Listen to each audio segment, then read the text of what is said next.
Alright, good morning and welcome, ladies and gentlemen. This is our second episode now of the podcast, The Culmination of Randomness. We are your hosts, Aeon Wraith. And I'm Red Shadow. Thank you for joining us on this Sunday morning as Wraith and I discuss whatever happens to cross our minds.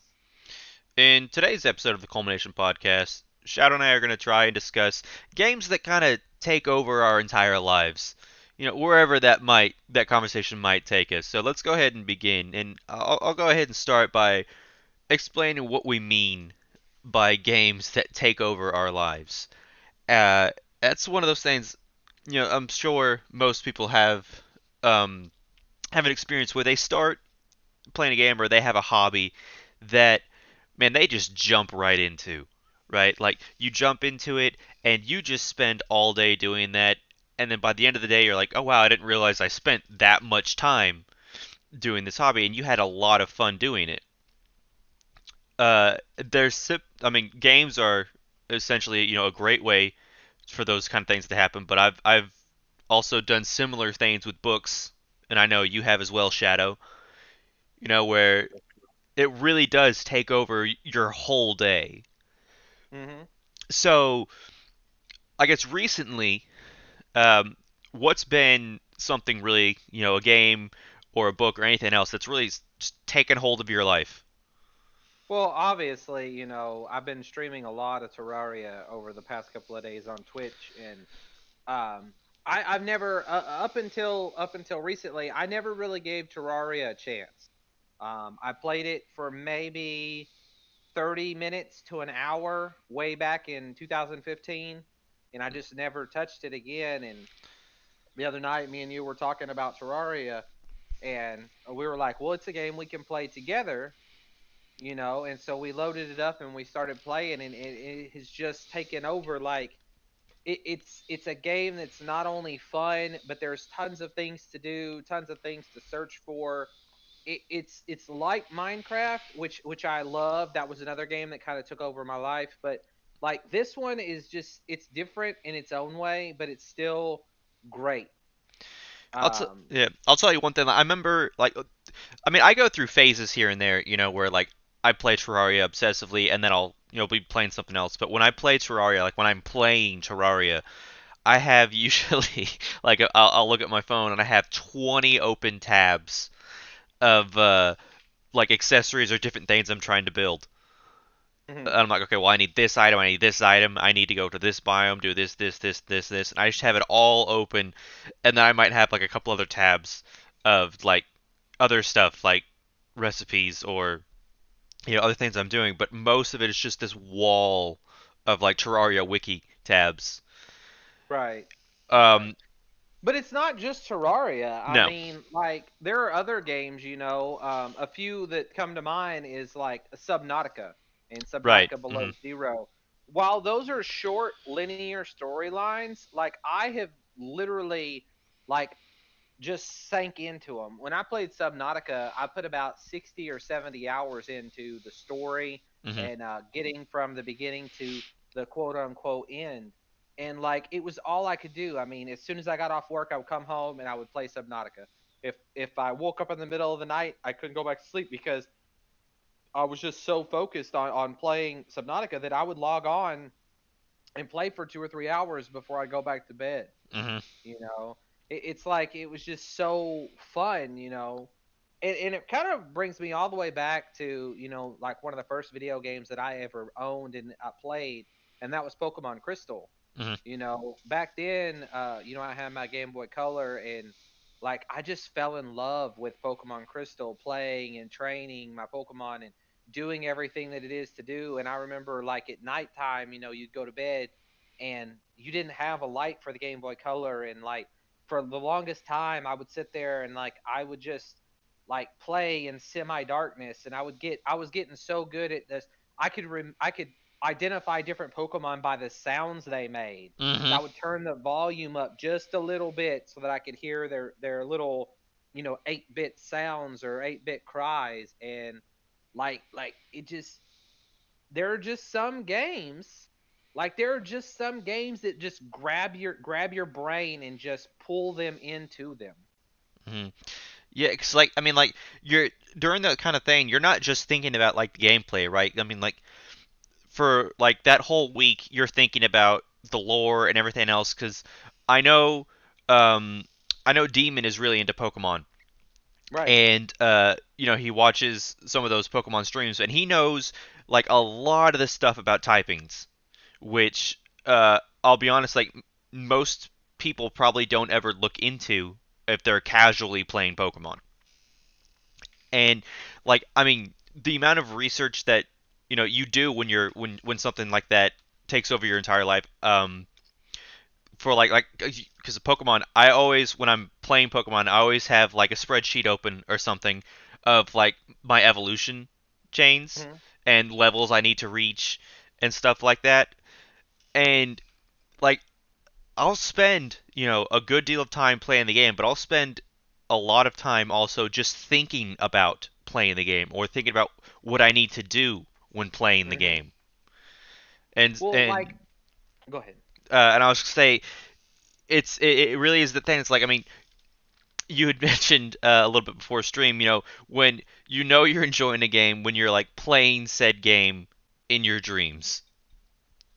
And it's a very odd sensation to do that. It's like I could have sworn I evolved this Pokemon yesterday. Oh no, wait, I was just dreaming about that.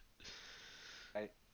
See, you talked about having a list and kind of a map of where you're going, and Hmm. it's funny that you mentioned that because one of the games that while it doesn't consume my life as much anymore, it has become such a part of my life, and that's the game that I also stream on my channel sometimes, and that's Puzzle and Dragons, the game for my phone, Hmm. and like I've played that game since 2013. Not every single day, but almost every single day. I think I have like 25 or 2600 logins. That Hmm. means that I've logged in for 2600 days. And there was a time, where like I would spend hours and hours and hours grinding specific dungeons, spending stones on stamina to grind those dungeons, and I had lists of all the cards that I needed and all their the like Evo materials that I needed and how many experience fodder I needed for each team and like which dungeons came on which days because back then they weren't everyday dungeons. They were like once a week. And so if you Right. didn't hit it, like for example, a couple of years ago they added it so that there's a Jewel Dragon event for the whole day. But back then in 2013, You 2014, had an hour, 2015, yeah. you had 1 hour to farm this dungeon as many times as you could, and it might not show up for another week. And then it didn't even tell you in game when that hour was. You had to go online to their website and find the little chart, and then find out which you had to look for your starter and see what starter you had. And then you had to look to see what time slot it was. And if you were busy, or if like there was one time I was at work and I asked my boss. This is probably the most funny Puzzle and Dragon story I have. I actually asked my boss. I was like, "Is there any way that I can take my break a little bit later? Can I take it between like 6 and 6:30 because we got 30 minutes?" I said, "Can I take my break from like 6 to 6:30 or 6:30 to 7?" And he looked at me like I was crazy, and I was like, "Well, I really, there's something I need to do.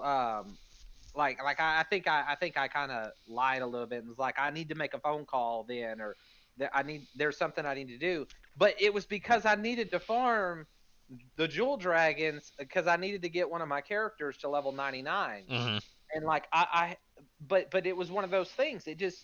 It consumed like my mind, and it consumed like all of my time because I was constantly planning out my next thing.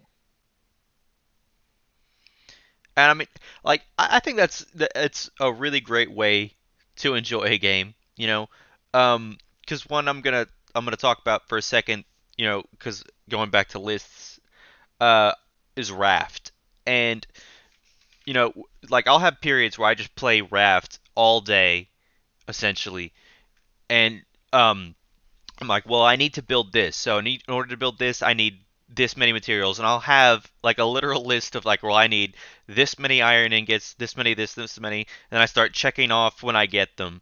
Because I was flipping through a notebook the other day, and I found one of those little lists that I had been checking off for Wrapped. It's like, wow, I mean, like at the time, I don't think I'm putting that much into it, but it's like, yeah, that I really was, into Raft at that time, and I'm sure I will be again at some point later. You said finding old lists. So at one point I played Clash of Clans and it was not very long. It was probably a year, maybe two. I mean, I still have my account and I still log in every once in a while, but literally I'm just a casual player. I don't really care. I log in, collect my stuff, and then I spend it and then I log out. It's like, and I might do that once every couple of weeks. It's not a big deal.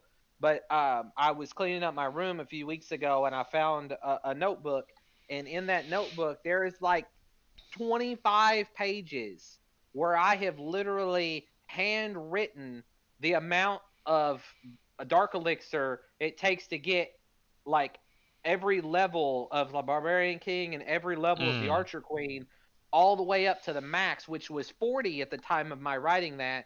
But I think now they go up to like 75 or 80 or something like that. But it's just like I had different amounts of everything and calculations and this and that. And I'm like, I put 25 pages of dedication into this mobile game. Like, Hmm. to me, that's kind of insane. And it's funny you're saying like you don't play it for long, right? Necessarily all the Right. time. Like I mean, you have Puzzle and Dragons, which I mean has become a part of your life, but with some of Hmm. these other things where it takes over your life for a small period of time, like you don't necessarily do it for long, but when you're focused on it, it doesn't feel like it's taking that much time. No, no, it doesn't. Well, and that's true with anything, whenever you're very passionate about something, whenever you're having fun with something, it doesn't seem like it's taking up time. When we first started these podcasts, we did it with the fact that we want to get out there, we want to, stream more, we want to share some of our ideas, some of our thought processes with the world. And when we first started, we were like, okay, every Sunday we'll do 1 hour and that's it. Well, we've come a long way since then. If you really think about it, I Hmm. mean, I've streamed almost 24 hours just in the last 30 days. Yeah. And that's saying something from somebody that, never really streamed before. And when I did, I might do like 5 hours for an entire month and then not do anything for multiple years. I mean, I've streamed multiple times on Twitch over the years, but never with any consistency. And usually it was 6 to 10 months gap in Yeah. between, me streaming. And to me, I mean, it's because it was never something I was really passionate about because I was afraid. I was afraid to put myself out there. I was afraid to stream, and stuff like that. And like, it's been a lot of fun. And so, like, when you're having fun with something, whatever it may be, it kind of consumes your life. I look forward to Sundays now so that we can do our Hmm. podcast, that we can get online and we can share our ideas with the world. I've been looking forward to streaming Terraria. We've streamed it every night that I've been off. Yeah. I'm on night shift, and so I've streamed every night that I was off. Although last night I think Twitch went down is what Yeah. happened last night, um, which was kind of bad, but it allowed me to take some time to reflect before we started up this Yeah. podcast this I morning. may not have gone to sleep if that didn't happen. Yeah, I know, because it was already getting close to like 3:30, I think, Hmm. whenever we find when Twitch crashed. I don't know how long it was down, but there are other games, like when Minecraft, when I first saw someone play a Minecraft, it was actually Demon, my brother. I saw him playing Minecraft, and I looked at the game, and like, to me, in that moment of me looking at the game, I was like, man, that game looks so stupid. Like, the graphics are awful, everything's blocky. I'm like, why do you find enjoyment out of that? And he's like, oh, it's a lot of fun. You just got to give it a try. And so I downloaded it and I started playing it, and I'm not gonna lie, it hooked me in. I started out, my very first world was in creative, and I played for like 30 minutes, and I was like, this is fun that it allows me to build everything, but it's not as fun as it could be. I was like, what other modes are there? And that's whenever I got on survival, and I mean, it was just so immersive. Like Mhm. I just lost so much time playing Minecraft. I had to download an app for my phone. Back then, they had the like the Minecraft app that had all the recipes, and I kept having to look up recipes for Yeah. Minecraft things.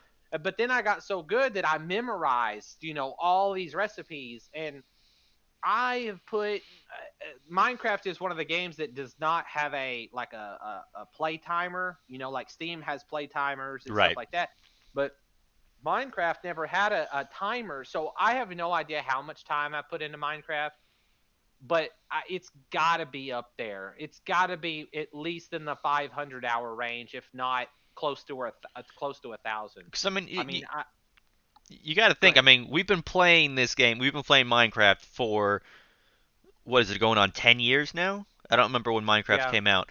But I mean, even if you only play, like a couple hours a week, that builds up. There's 52 weeks in a year. Well, see, and mine are always binges too. Right. So like I might play like I think it was last year. No, maybe it was the very end of 2019. I had a week's vacation from work, and I was like, man, I don't know what I'm going to do on this vacation. Well, I started playing. Yeah, it was at the end of 2019, I think. I had seen a video of somebody playing Sky Factory 3, and like I played probably 100 hours in that week. Like I would literally wake up every day and play Sky Factory for like 10 hours a day. Mhm. Like and I uploaded some of those to YouTube back then. Was it Sky Factory that I uploaded, or was Yeah, it yeah, it was Sky Factory 3. no? I don't.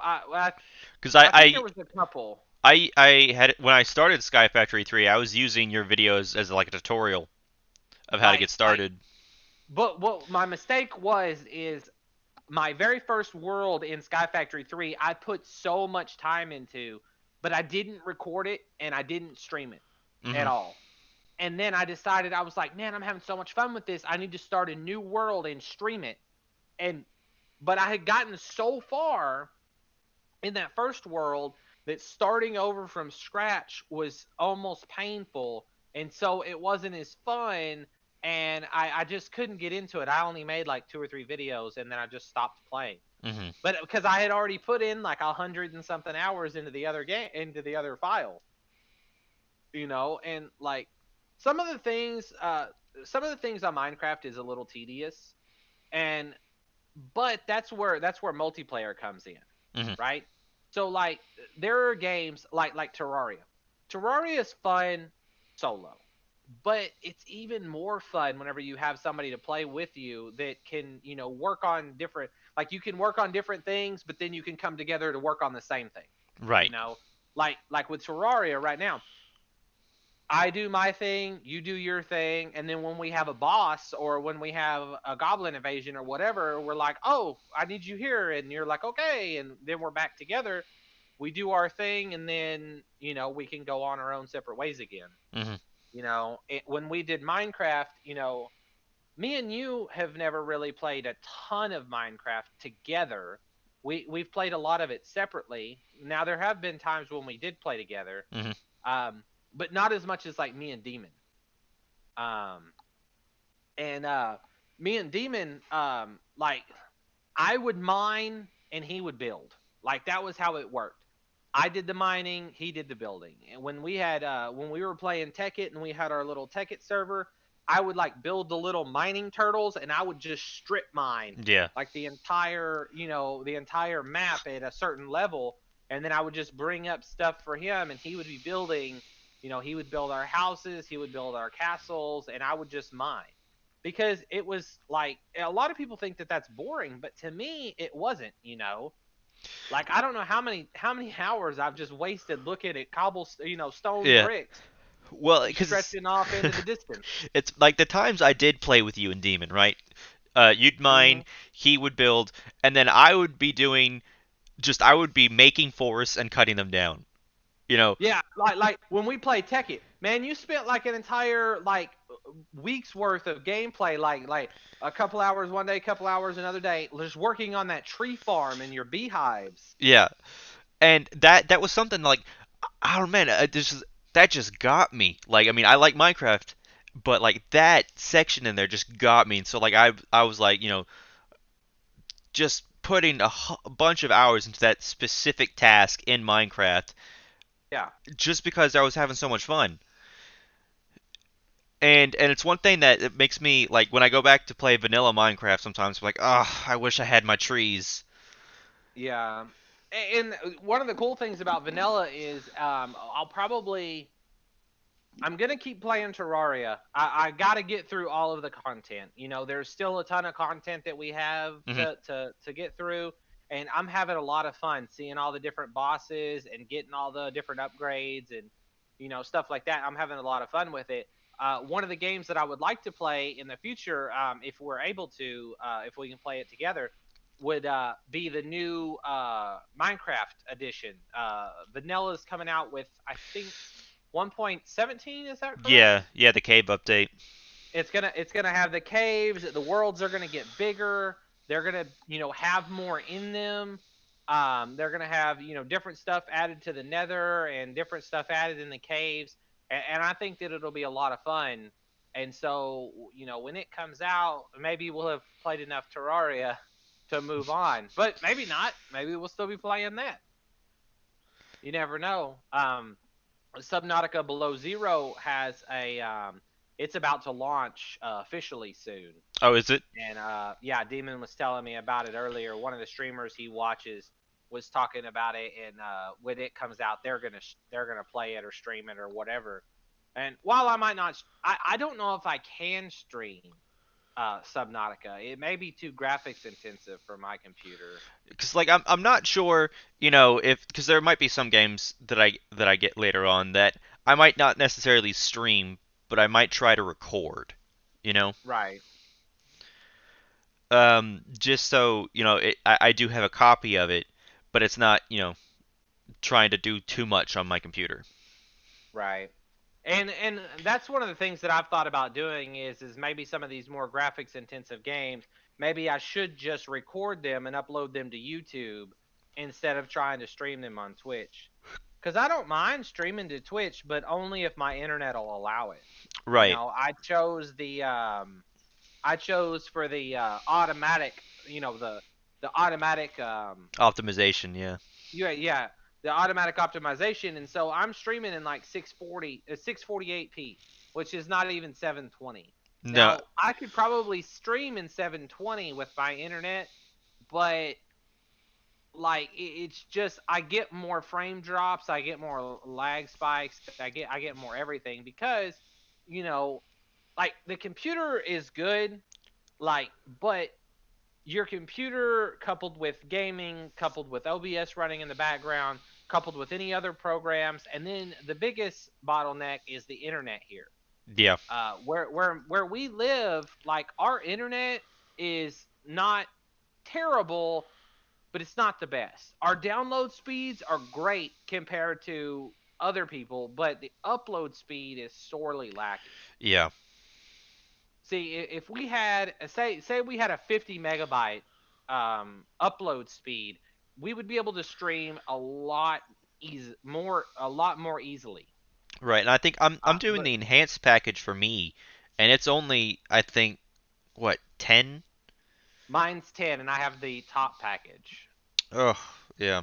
Yeah, 10 is the top upload speed. It's the top upload speed that they have. Now, if we could get some fiber internet here where we live, that would There be amazing. there is a But company coming in that's trying to put down fiber, so that might be there's already fiber here. But like, okay, so the company that we have our internet through has already laid fiber lines, but they don't have the power at their facility in order to implement it. They've laid the lines, but they don't have whatever it takes to implement it. Does that Mhm. make sense? Yeah. I'm not exactly sure how it works. I just know that they purchased the lines and they've laid the lines, but they can't make it work until they reach a certain amount of money or reach a certain amount goal or whatever it is. Yeah. I don't know what that is. Why I would lay the lines. Me personally, I would get the whatever it takes to power the internet. I would get that first and then lay the lines. Mhm. But they kind of did it in reverse. That's the South for you. Yeah. Well, and not to mention our internet provider. I'm not going to mention any names. They're probably listening, because why not? But to be honest, they really hold a monopoly down here. Well, that's true Um, with all internet service providers. They will hold well, a monopoly in their areas. yes and no. The reason why ours hold such a big monopoly is because they're the only one. Mhm. And so they can charge whatever they want to, and they can throttle you as much as they want because why not? They're the only provider. The only other one is like AT&T, but AT&T only covers in town, and their service is shit, Mhm. literal shit. I've seen it. Like our internet blows the water out of DSL, but it's not as good as fiber. Mhm. A buddy of mine, he lives in a little community, and what's so crazy is, right? So he lives in this little community about 30 minutes away from like if I were to leave my house and drive to his house, it's going to take me about 25 minutes. Okay? It would actually take you probably 15 minutes cuz you live closer to him, Mm. but where he lives, he has fiber internet and he has 100 up, 100 down. Oh. Oh, that'd be nice. But it's just a real small community, and there's one little company down there that ran fiber, and they have theirs set up. He lives in the middle of freaking nowhere, like I Mhm. mean, literally the middle of freaking nowhere. But that one little substation decided, hey, we're the only people down here, and we have crappy cell service, so let's put in fiber, and they did. And he doesn't even pay that much either. He pays like I think he told me one time he pays $100 for 100 up, 100 down. That's not bad. That's less than I pay. Yeah. I mean, I pay 140 for 150 down and 10 up. Yeah. Like that's ridiculous. But I digress. We can get back to games that control our lives. One of the games that really took over my life for a little while was a game. It's kind of obscure.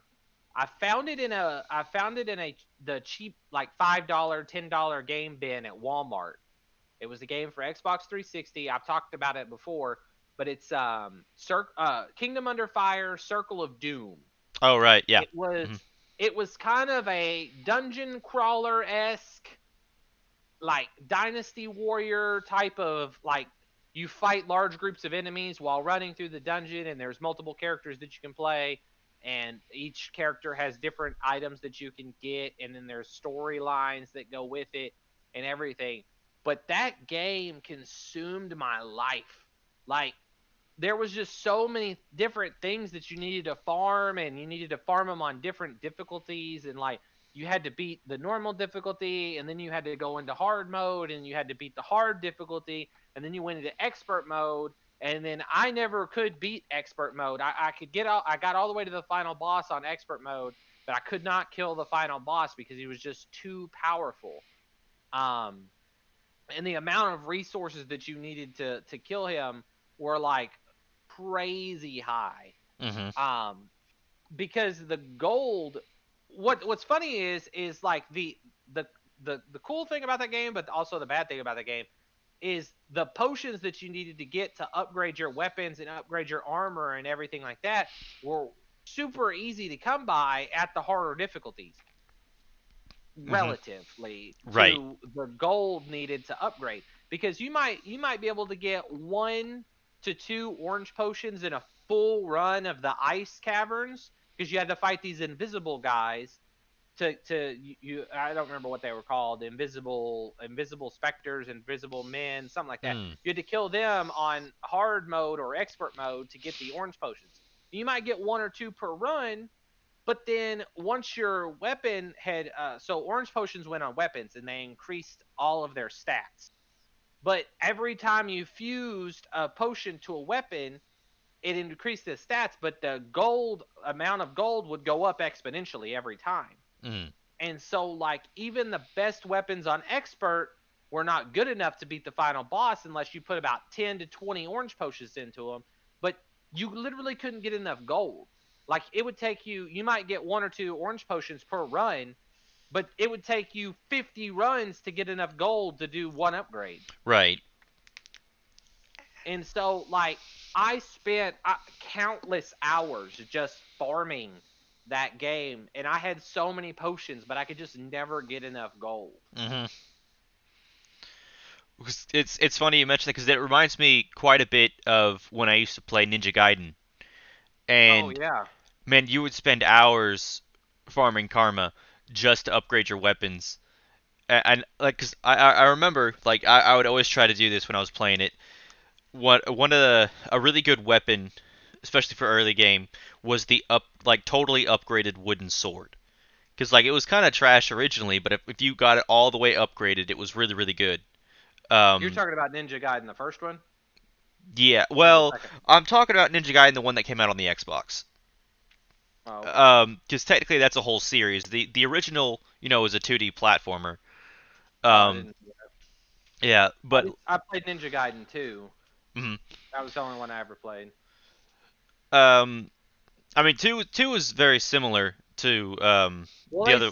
they said that one was like balls to the wall, hard as shit.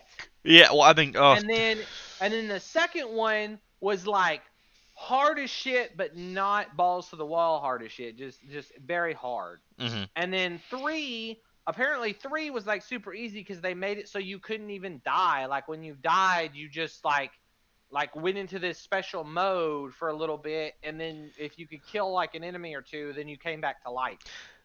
yeah, well, because like with one, and you'll see a lot of memes on this for this on the internet. Uh, you'd go through, you're doing this section, you're fighting this boss, you're like, all right, man, I feel like a badass, and it's like, all right, let's start chapter one. And you're like, oh, that was the tutorial, and it took me it took me like 5 hours to beat that because I had to fight this boss over and over again. No, that was the Yeah. tutorial boss. Well, I remember in Ninja Gaiden 2, there was like you were talking about karma farming. If you played through the game straight through, like if you didn't stop and farm the karma like you're talking about, Mhm. you would get to the final boss and you might have one weapon that was close to maxed out, if Yeah. not like it might not even be maxed out when you got to the final boss. But there were like four places and it was you couldn't go back, like it was a straight playthrough. Like if you messed up somewhere, you had to start a whole new game because you couldn't go back. hmm But I remember like there was like this one spot early game where you could farm karma, and there was like four enemies that would just spawn over and over and over again. It was only four. And one time I stood there and I farmed enough karma to get two weapons all the way maxed out. Mm. And I remember I played through that game and like it was a lot of fun, and I got all the way to the final boss. And in Ninja Gaiden 2, you fight three bosses Yeah. in a row. Yeah, I remember watching And my brother play I that. could kill the first one and I could kill the second one, but every time I only had one talisman of rebirth. Right. And every time I would use the talisman on the second guy, and I could never beat the last guy because I had already used my talisman of rebirth. Yeah, I remember the first time watching my brother play that thing where he's like, when he beat the final, or the first stage, he's like, yes, and then the second one's like, oh, come on, and then he beat that, and the third one is And like, then there's oh, the third one, and you're just like, oh my god. Yeah. No, I know what you mean. man, I'll tell you another game that really, and you've experienced this as well, took over my life for a little bit was No Man's Sky. Um, Oh yeah. and like I didn't play it for terribly long, but during that time, I was playing it a lot. Uh, I put about I put about 100 hours in nonstop. mhm. And just Like like like because I was just going around, looking for materials, and one thing that I was really doing in that game was because everyone has different stuff they focus on, right? When they play a game that right. large, I was focusing on the language, and so I was always looking for language stones. And I remember you when we first played together, Oh you yeah, kind of that laughed planet. at me. Yeah, you kind of laughed at me because I went to like a kind of a stronghold, and like when you get there you have a chance to ask for knowledge or history, and if you ask for history it tells you the location of a ruin so you can get money. And every time I'd get there and I'd pick the word of knowledge, you're like, why? I'm like, well, that's what I'm looking for. Was picking the word of knowledge. But see, that was the thing. But see, that was before. I think that was before you went to that planet with me because you were talking about. I always get the word, and I was Hmm. like, why? Because like I went to this planet. And I was telling you about it. I was like, I went to this planet, and you can literally get like 100 words in like 5 minutes Uh-huh. because there's just so many knowledge stones everywhere. And you were like, I've never seen a world like that. And I was like, come on. And you come over to the world, and you were like, they're everywhere. Well, that world didn't just have the knowledge stones, right? It had the ancient bones, just like it have them in Yeah, stacks of seven, like every 100 meters or so. And when I yeah. It finally, was like ancient bones and like words of like the knowledge, the words of knowledge or whatever. yeah, That had them everywhere. Like you would find like the little knowledge stones. You might find a cluster of 8 or 9 knowledge stones like right within like view distance. Like you yeah, could literally just walk to each one and just grab them all. Like it was ridiculous. But see, the thing that broke No Man's Sky for me is I was so focused on upgrading my ship. uh huh, Like I everything that I did was trying to get the ship I wanted because I wanted a specific exotic ship. And once I had that exotic ship, that meant I wanted this specific exotic ship, so I needed to get all of the um all of the portal ruins so that I could use the portal right to go to a galaxy where that ship would spawn. right, So I did that, and then I got the ship that I wanted, and then now I needed a bunch of money so that I could max out that ship. And what ruined No Man's Sky for me was getting the money yeah, because it wasn't a farm. That was what I could have dealt with farming the money. I could have dealt with it. What broke it for me was the fact, and I know that you cannot do this, but what I did is I did the stock market crash, oh right? yeah, So got all the cobalt, and then I would go to a new system. I'd sell all the cobalt, and then buy it back for real cheap. Go to a new system, sell all the cobalt, buy it back for real cheap, and I was making about 25 to 30 million per system. hmm, And like literally like it took me like 2 hours to get a billion gold or credits or whatever, and I maxed my ship out that day. Like, yeah, and I was just like, well, now I don't have anything to do. right, Like I felt like like because you were farming ores and looking for the perfect planet and all this stuff, and like if you can do the stock market crash, that eliminates your need to farm anything hmm, because you're only farming stuff to sell. Like right, that's the whole point of building those big mines and stuff like that run on thermal power, and they mine for you and then they pump into chests and stuff like that. It's so that you can make money. Well, if you've already done the stock market crash and you have lots of money, then all that's left is the exploration. There's no real need to farm anything right. anymore. That's one of the downsides of exploits is that sometimes it'll be very useful, but it will kind of ruin your enjoyment of the game, Right. and you just stop playing.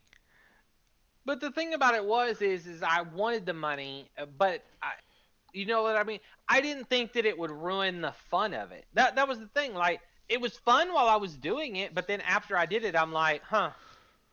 Well, I Yeah, mean, I guess if I need more money, I can just farm it the same way that I did the other money. Yeah. you know.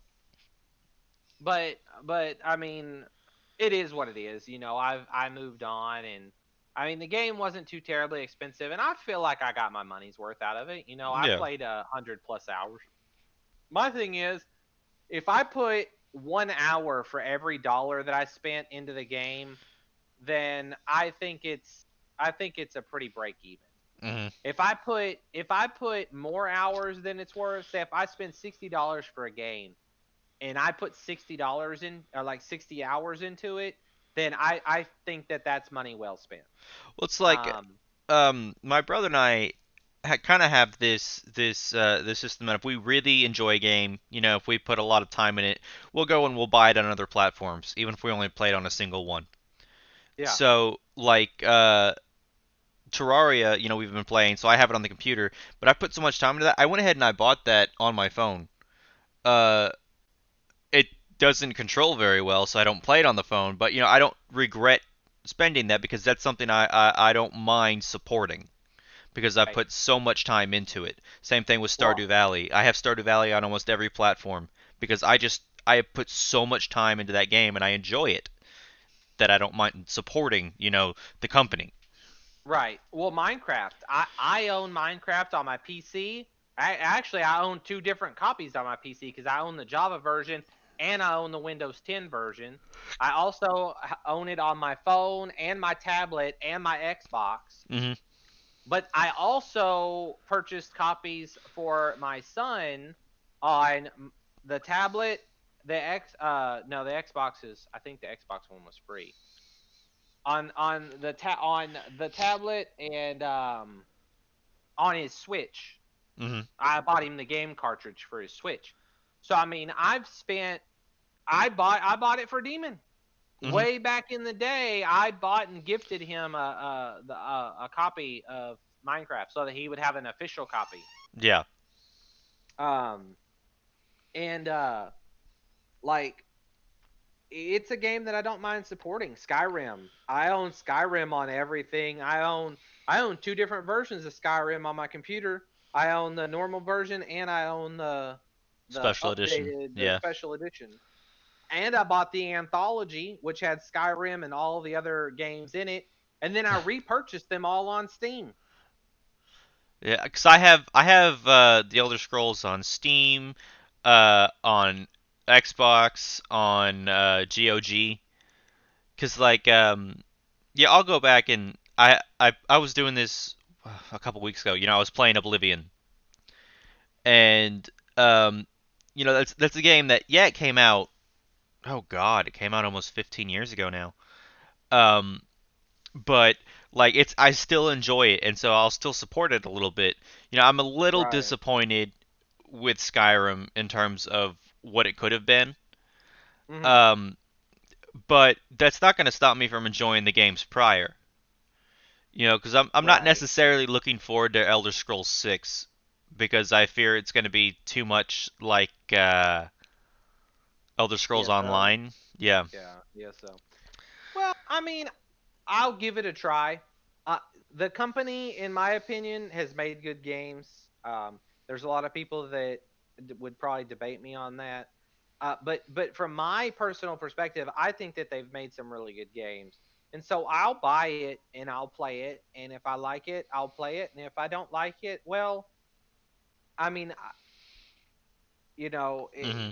it is what it is. As long as I hit that threshold, if I can get 60 hours, if it's a $60 game and I can get 60 hours out of it, I'll call it good. But I mean, I've spent a ton of money on ESO, Elder Scrolls Online. Yeah. I bought the original.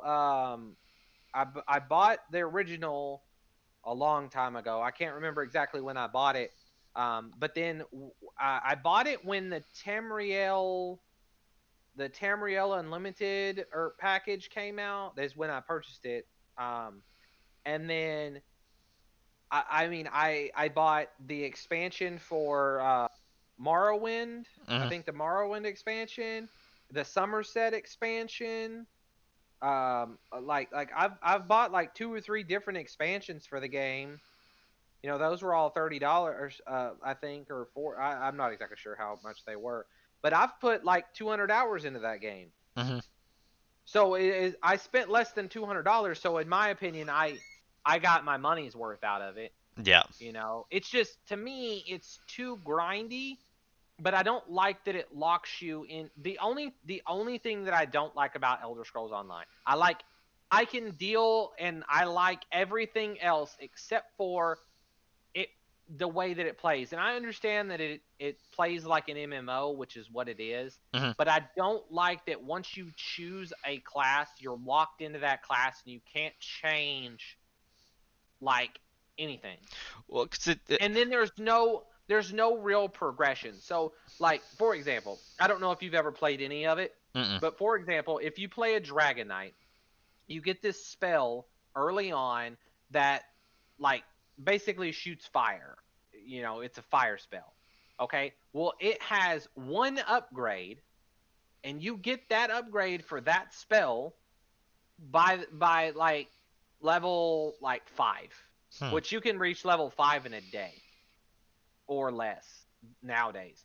Well, once you get that spell upgraded, it might be a week before you get a new spell that is good, but that one spell will never evolve again. It Hmm. has one evolution. There's one evolution for every spell in the spell tree, and that's it. Like, my thing is like, there's no room for changing. Like, if you're playing a Dragonite and you get tired of playing a Dragonite and you want to play something else, you got to start a whole new character. Hmm. You can't just change it from one to the other. If you're playing Skyrim, on the other hand, you can be a sneaky archer for the first half of the game and then be like, oh, I think I want to be a mage now. You Hmm. can ditch all your gear, grab all your mage stuff, and just go start leveling. Because it's funny, like in Morrowind and in Oblivion, I have a habit of min-maxing. And one of the ways you actually do that is you build your class the way you are not going to play. So like if you're gonna do like a lot of magic, you Hmm. actually build your class as a fighter. So that Right. so that when you're doing all your magic, you're not jumping in levels so that everyone becomes super hard, super fast. Um, which is something you can't really do in ESO, right? Like you said, if you're a Dragon Knight, you're a Dragon Knight. And instead of being like, well, I'm being a Dragon Knight because I really want to be a healer, but I don't want to go up too fast. That's just the different styles of gameplay. Like you said, I mean, it is an MMO. Um, but it's because of that I've never really been big into MMOs. I played Guild Wars 2 with a buddy, but I never really played it on my own. Right. It never hooked me or drew me in. Um, and I'm not quite certain as to why, because it has a lot of elements that should hook me, but it doesn't. Hmm. And I think that just happens from time to time. You'll find something that should hit all of your buttons, but it's missing something that you don't realize you need. Yeah. Well, it's like one game that I really wanted to get into was the new Pokemon games. Hmm. Like, I waited forever for a new gen Pokemon game, and they finally came out. And while I've played them and I beat them, they weren't they weren't what I wanted. Like, but the thing about it is I don't know what I wanted or what I Hmm. expected. All I know is that I had really high expectations, and they were all right, but they weren't as fun. Right. Like, I felt myself, this is how I know a game is getting bad, or getting, instead of having fun playing it, it's more like a chore Yeah. playing it. Is Yeah. whenever I'm just skipping through the dialogue and not even reading it, not even paying attention, I'm just like trying to like plow through as much content as I possibly can without even reading anything or anything like that. That's when I know that the game is really just not fun. Hmm. Like, when I first started playing ESO, I read everything. I read all the dialogue, read every story because it was interesting. But then at the same time, like, when you have to start a new character, you're going through the same dialogue because it's the same story. And if you're in that same area, it's the same story. It's just Hmm. different character. So then you're like, oh, well, I need to get this character to like level 20 so it'll be fun. So it's where my other character is. and you're just like button spamming trying to get through all the dialogue so Right. that you can get that character to the next stage because you don't want to. It's like having to do the tutorial Right. all Well, over it's again. like when I do a game like Skyrim or I do a game. Well, I can't. You can't really do it in Skyrim, unfortunately. But when you do a game like Oblivion and Morrowind, um, actually, this is more just Oblivion. I did my saves right at the end of the tutorial. And every time I started a new game, I would just do that save and start a different character, so I didn't have to do the tutorial because it was just boring.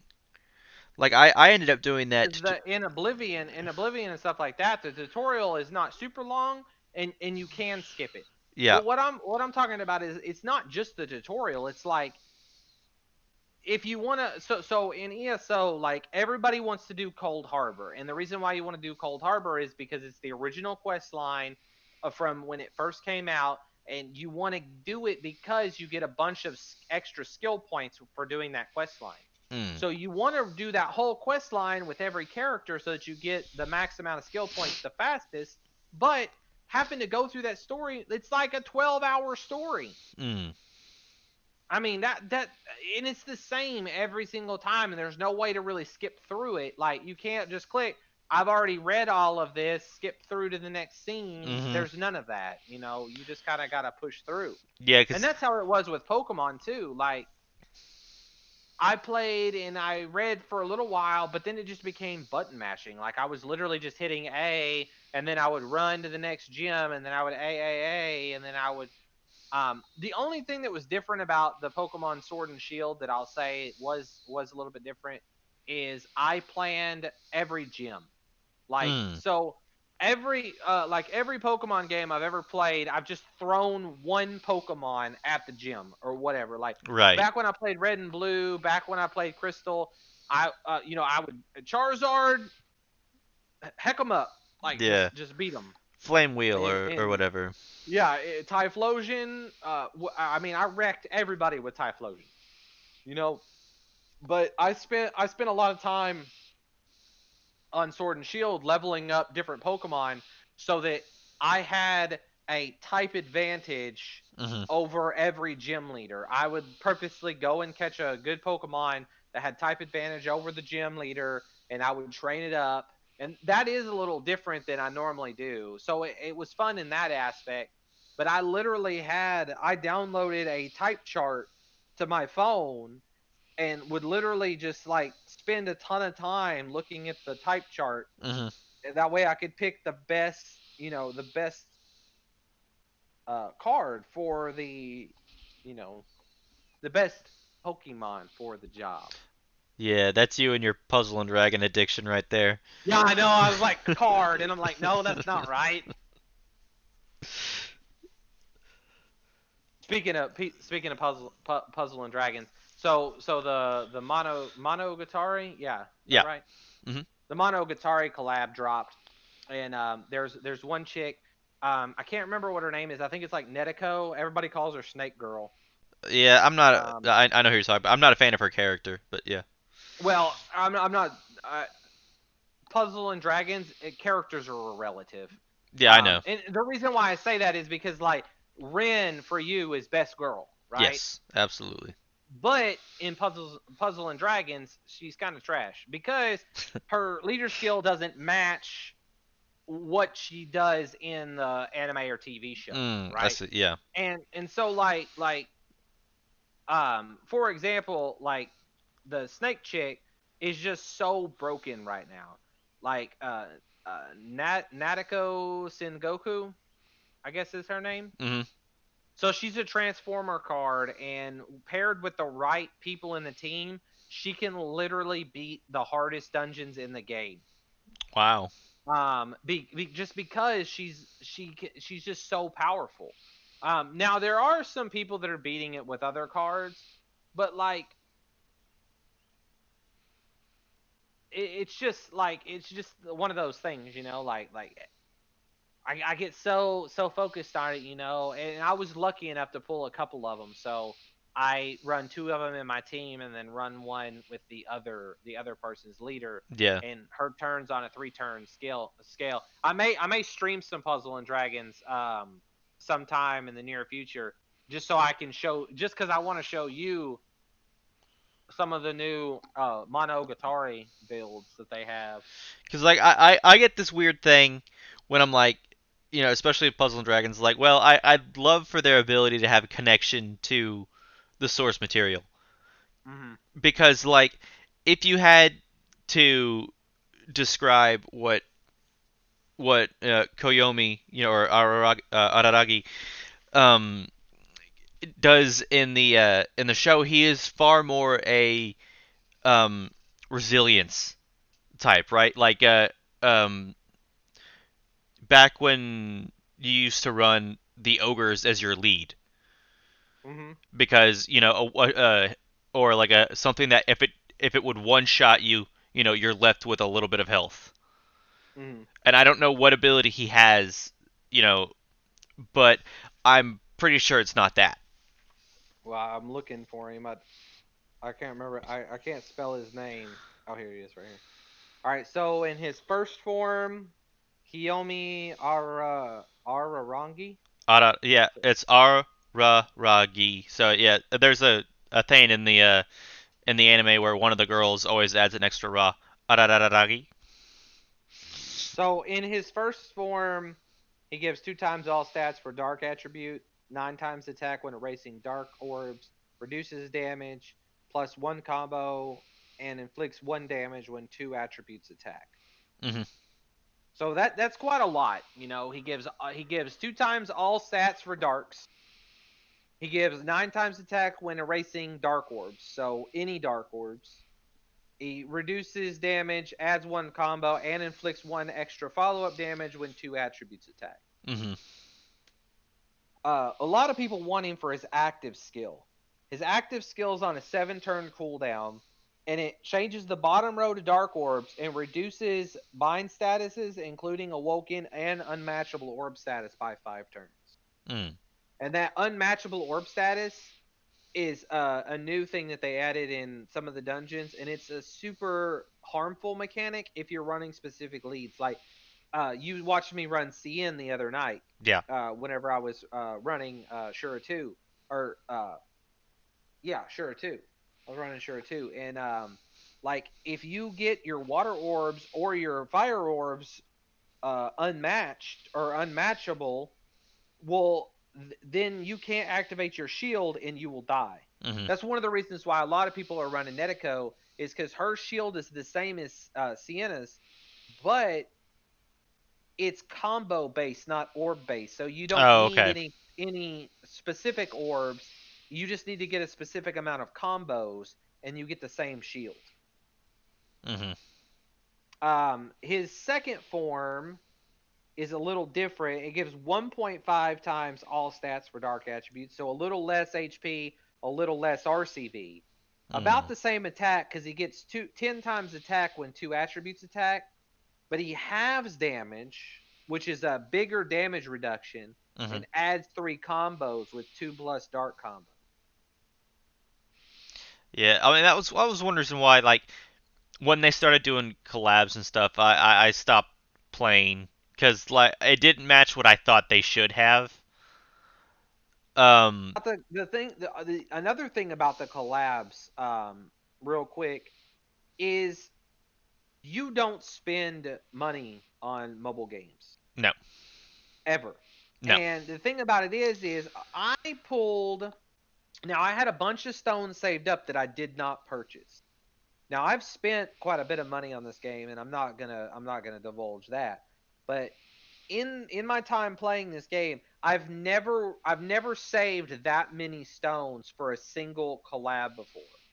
And I wanted to save them in case we get Demon Slayer, but I don't think we're gonna get it. Or if we do, I'll have some time to save some more stones. Hmm. I had 450 stones saved up, and I think I bought 2 packs.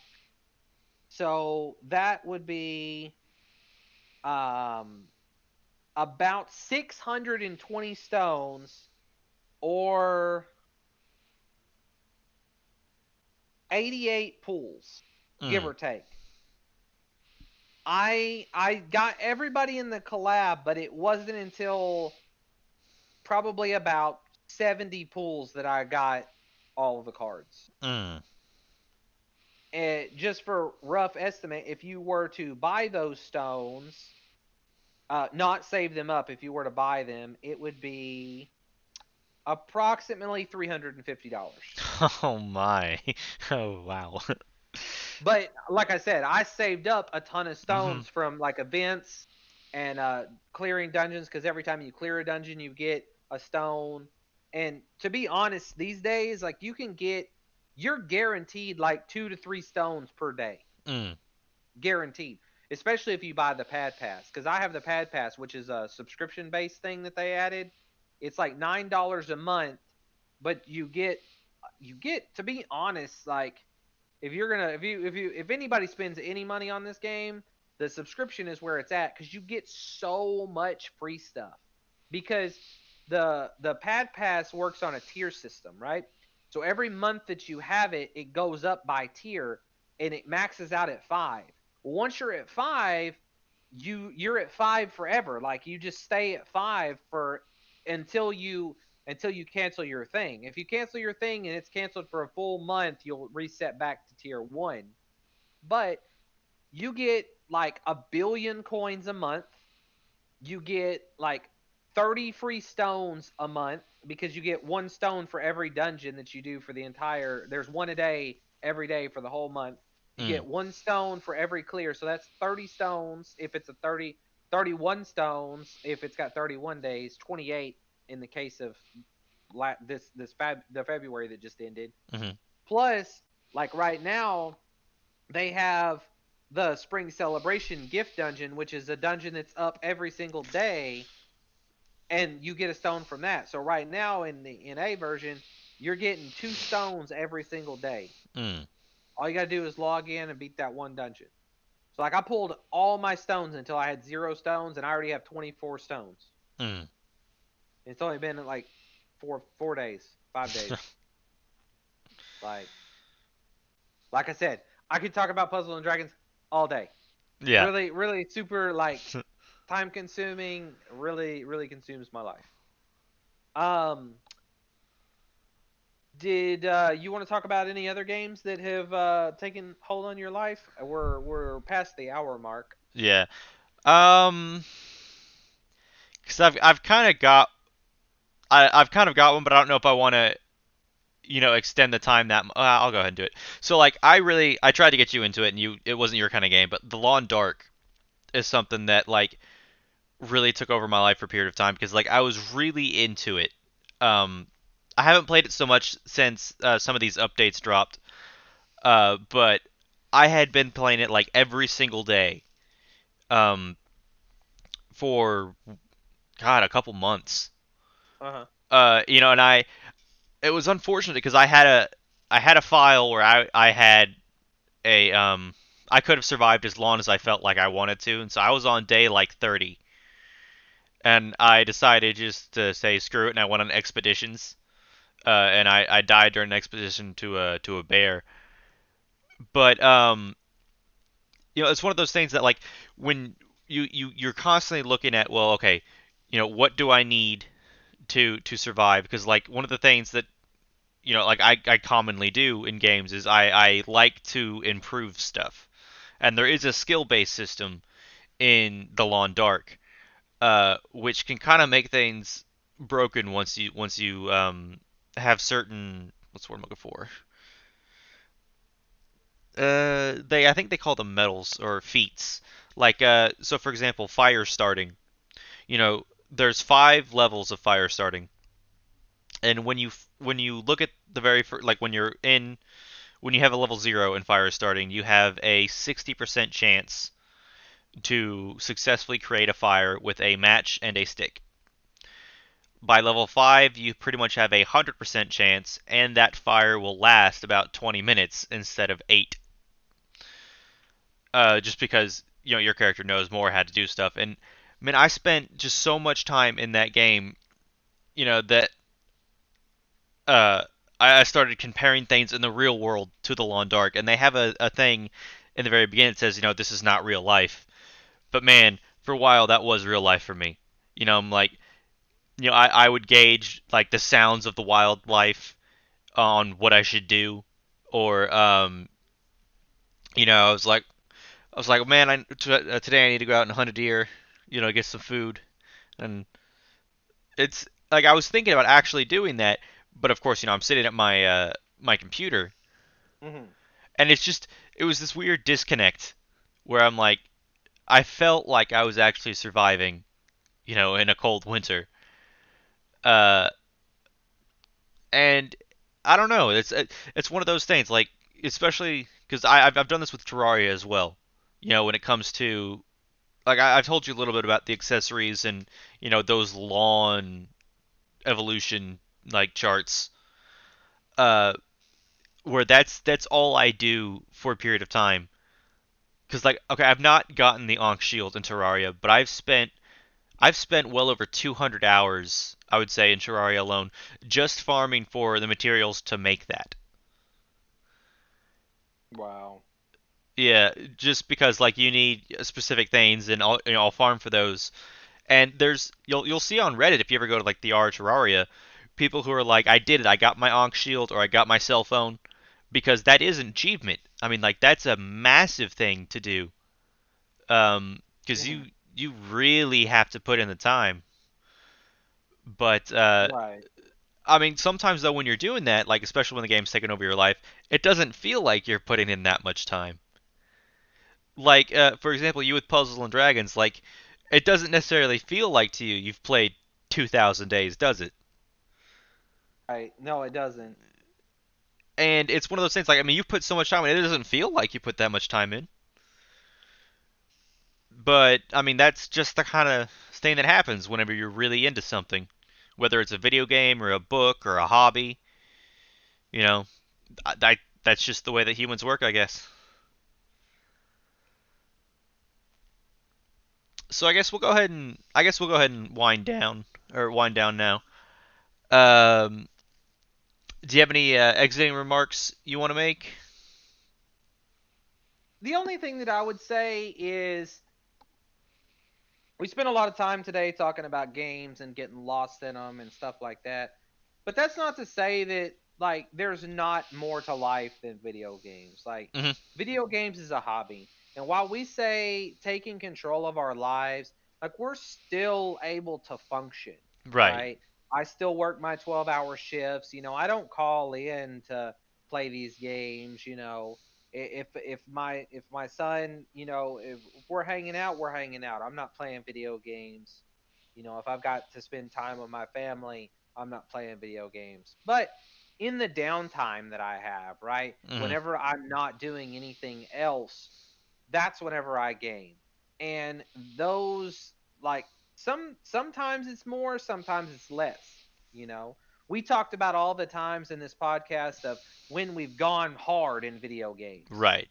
But we didn't talk about the breaks. I didn't play a video game at all for almost 2 years. Hmm. Between 2016 and 2018, other than Puzzle and Dragons, I didn't play anything else. I didn't play any computer games, no Xbox games, nothing. Because like I think it was it 2016, 2017? Maybe it's 2015 to 2016. It was right after I got my truck. I had to focus on work. I needed to pay more money on my truck than I had originally wanted. And then I needed to get new tires for my truck, so I had to work extra overtime to save up the money. Hmm. And then I had some personal stuff going on in my life. I had a girlfriend at the time, and I was putting a lot of time and effort into the relationship, and so I really just didn't play video games. If I did, it might have been like an hour here or an Hmm. hour there.